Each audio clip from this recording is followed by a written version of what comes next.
When you begin searching for the template you want to use, you'll notice that on the left side here we have all results. A lot, at least for me, at the top have these little play buttons, these little triangles right there. And if you hover over them, you'll see that these are actually videos or have some animation. I'll show this one, just some animation going on with the text, or especially that one right there. If you go down a ways, you'll see that there are static ones. And these static ones are fine too. You could use either of them.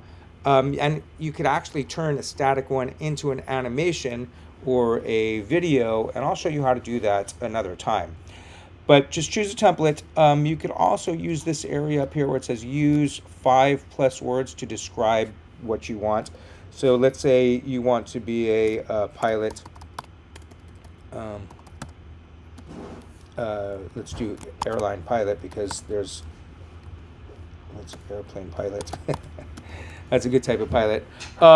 You'll see here's a couple of good ones for airplane pilots or whatever. If that has something to do with whatever your pillar is, because let's say you want to be a professional pilot and professionalism is part of what you want to create your post about, fantastic. Anyways, let's go back home for me because I want to show you two things about putting words on the screen. So I'm going to pull up this one right here that says think positive. Now you see some words here where you might think that you can change these words, but in this case you can't. Right there, this is actually an image, and even though you could do the same thing with text, I can't double or triple click on it and edit that. You see there it says edit right there. That again is still not about the text, it's still an image. But I'm going to show you a different one. Let's come to let's go back into social media, Instagram post here, and over on the left side I have found this one before. That's a great example. Right here, these are not images, this is text. And you, in a lot of cases, you may only know it by actually just trying it out. So if I triple click on that, it selects everything, 1, 2, 3 with your mouse, triple click. And then I can type something else. Okay. If you do have this problem where the words get cut off, you can drag, you see these middle rounded rectangles. If you drag that out, you'll see that you'll get your whole word. But when you do that, make sure you hold down the option button. If you saw this last time, I just dragged it over to the right and the text keeps coming to the right. Undoing that with Command Z.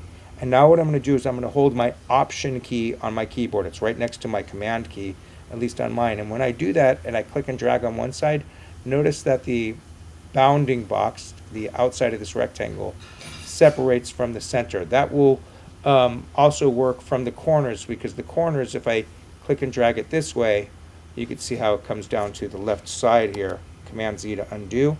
Now I'm going to do this with the Option key. I'm holding Option on my keyboard and it shrinks that. So great ways to get different sizes. This I could type something else, and down here I could type something else. If you don't have any text at all and you want to add text, come to the left side, 1, 2, 3 down from the left side, and I could add a text box. Boom. Add heading. Oops. Add subheading. You see what's popping up here. Add a little bit of body text. That comes over there. Or I could use these font combinations. You'll see there. And then there's also Magic Write. That's AI. We'll get that into that another time.